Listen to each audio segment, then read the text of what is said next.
दंडवत स्वीकार करें।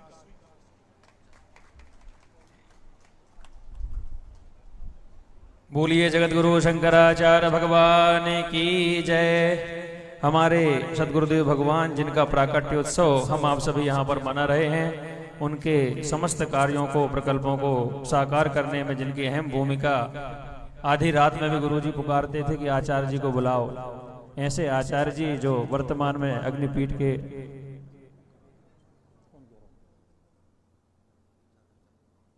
अग्नि अखाड़ा के आचार्य ब्रह्मर्षि रामकृष्णानंद जी महाराज हमारे बीच में विराजमान हैं। अमरकंटक से आप पधारे हैं पूज्य सदगुरुदेव भगवान के आविर्भाव पर। हम आप सभी आपसे निवेदन करते हैं कि आप अपनी वाक पुष्पांजलि इस मंच पर अर्पित कर हम सबको अनुग्रहित करें। बोलिए जगत गुरु शंकराचार्य भगवान की जय। शंकरं शंकराचार्यं केशवं वादरायणं सूत्रभाष्यकृतौ वन्दे भगवन्तौ पुनः पुनः।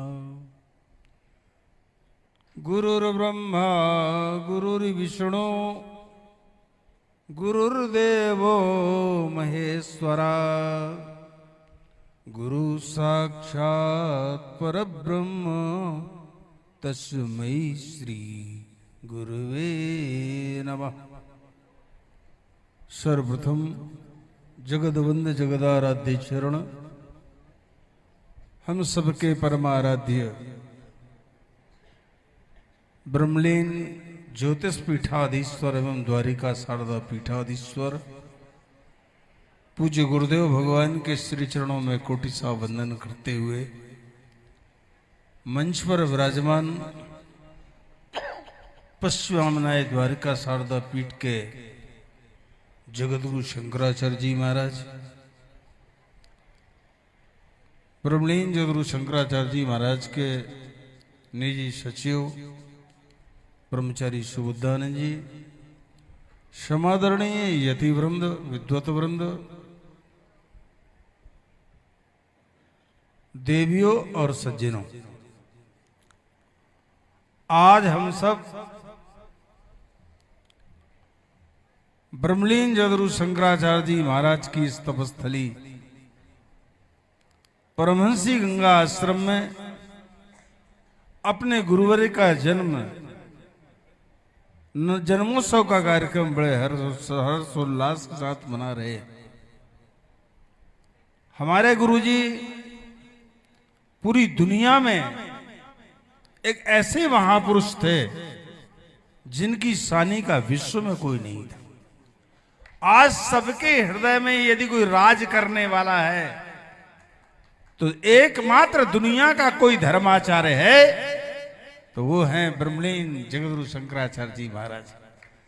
हम लोग कहा करते थे कि महाराज जी की वो विशेषता थी, जिन निज रूप मोहिनी डारी कीने सोवस नगर नर डारी वर्णत छवि जह सब लोगू अवश्य देखी है देखन जोगू।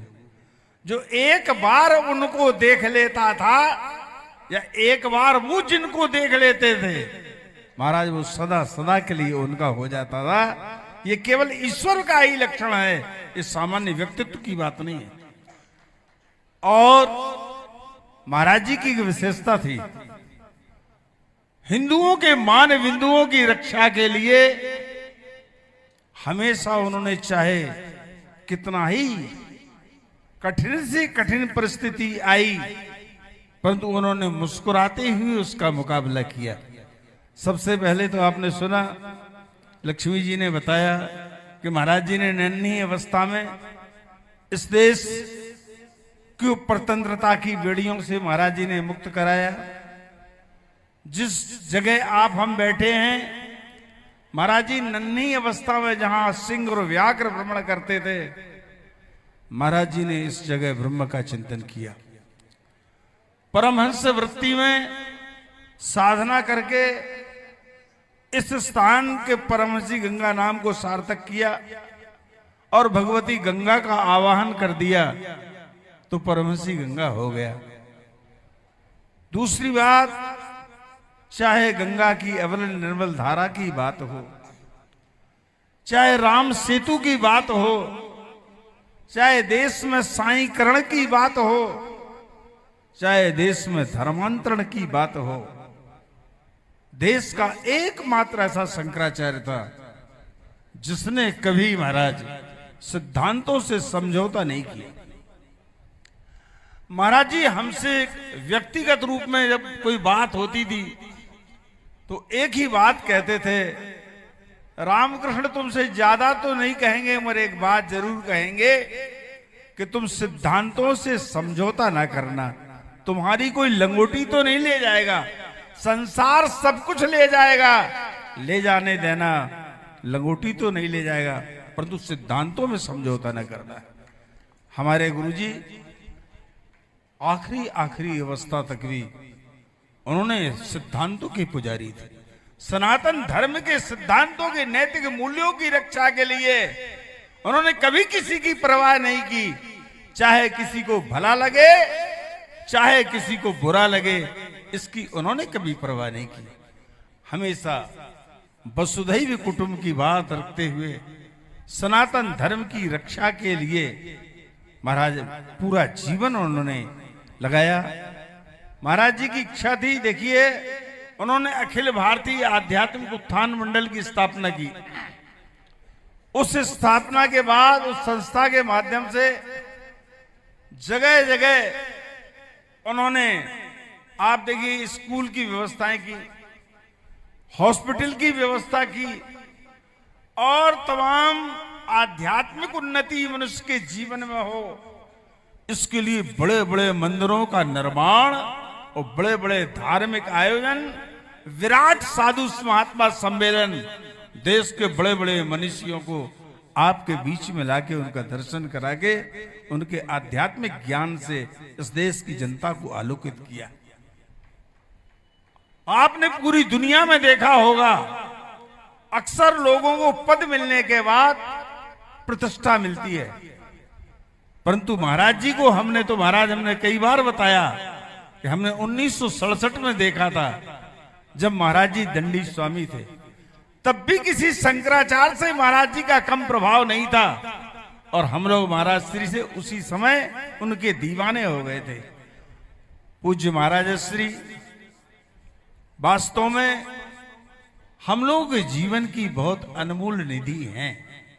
आप ये मत सोचो कि महाराज जी हम सबके बीच में नहीं हैं।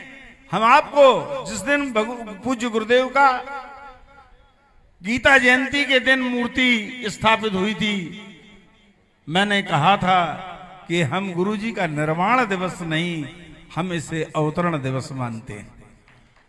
और आपको मैं बतला दूं,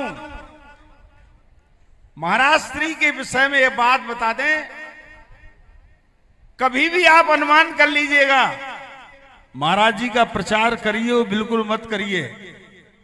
आप जब जब जन्मोत्सव मनाएंगे ऐसी ही भीड़ आपको मिलेगी, क्योंकि सारी दुनिया के दिल में राज करने वाला ये भारत का एक ऐसा मनीषी। हम चाहते हैं आपके इस प्राकट्य उत्सव पर, सनातन धर्म की प्रजा पर आपका स्नेह, आपका वात्सल्य, आपकी ममता, आपकी कृपा अनवरत बरसती रहे। इस देश की प्रजा सुख और समृद्धि को प्राप्त हो और आप ऐसे ही पूरे क्षेत्रवासियों पर, न केवल क्षेत्रवासियों पर, पूरे देशवासियों पर आप अपनी ममता की कृपा करते रहें, ताकि देश के अबाल वृद्ध नर नारी आपकी कृपा को पा करके निहाल होते रहें। पूज्य महाराज जी आज स्वास्थ्य थोड़ा सा गड़बड़ है, इसलिए ज्यादा बोलना था ही नहीं, परंतु महाराज जी का ऐसा कुछ मामला है। तरवर सिंह जी वगैरह परसों गए थे, उन्हें मालूम है कल हमारी एक शब्द बोलने की भी हिम्मत नहीं थी। शायद गुरु जी की ही कृपा है कि आज हम लोग इतना बोल पाए। हम ये चाहते हैं, गुरु जी महाराज ने जो भी अपने प्रकल्प प्रारंभ कर गए हैं, उसको वर्तमान में जिन आचार्यों को उन्होंने नियुक्त किया वो आगे कर रहे हैं। अभी रजनीश चर्चा कर रहे थे घनश्याम की। आपको एक बात बता दें, गुरुजी की उदारता को बात बता रहा हूं। विश्व कल्याण आश्रम में अस्पताल का भूमि पूजन था, शिलान्यास था, और महाराज जी का छोटा मोटा अभियान तो रहता नहीं। बोले 1 लाख आदिवासियों का भोजन एक दिन होगा।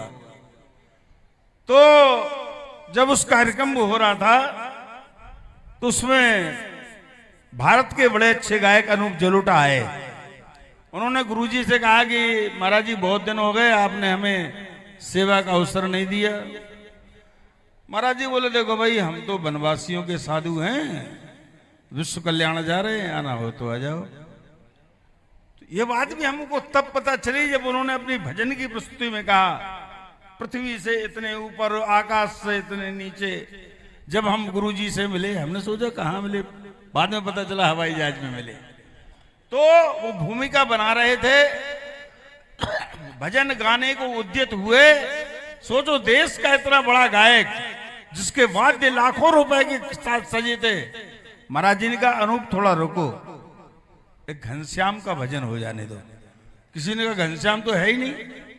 महाराज जी बोले सुनो, माइक में बोलो, यहीं कहीं भीड़ में होगा। और घनश्याम एक पुराना सा हारमोनियम लिए आ गया और इसने गाया, मन भावन है काली कोकिला संगम बड़ मन भावन। जब इसने ये पंक्ति गाई तो वो भारतवर्ष का इतना बड़ा गायक, गुरु कृपा का हमने चमत्कार देखा कि वो झूम गया और उसे अपने सारे वाद्य कलाकारों से कहा कि वाद्य सारे बजने दो। ये विश्व कल्याण की बात है। फिर उसने अनुरोध किया कि महाराज जी अब मेरे भी एक मित्र का भजन हो जाए। फिर उसने गाया था, विनय वापना थे, सीताराम सीताराम सीताराम कहिए, जाही विदे राके राम ताही। हमारे गुरुजी तो जो कहा जाता है भगवान के विषय में, सकल भुवन मध्य निर्धनास्ते भी धन्य। निर्धनों के परम धन यदि ठाकुर जी को ही कहा जाता है। निर्बल के बलराम सुनेरी मैंने, निर्बल के बलराम। हमारे गुरुजी ऐसे उदार थे, उनकी कृपा का कोई पारावार नहीं। तो हम ये कहा करते हैं कि आप ये मानो कि गुरुजी का हम लोग अवतरण दिवस मान रहे हैं। जैसे जगदम्बा के हम दरबार में खड़े होकर अपनी हाजिरी लगाते हैं और जगदम्बा से जब प्रार्थना करते हैं तो भगवती मुस्कुराते हुए अपने भक्तों की लाज रखती हैं, सुनती हैं।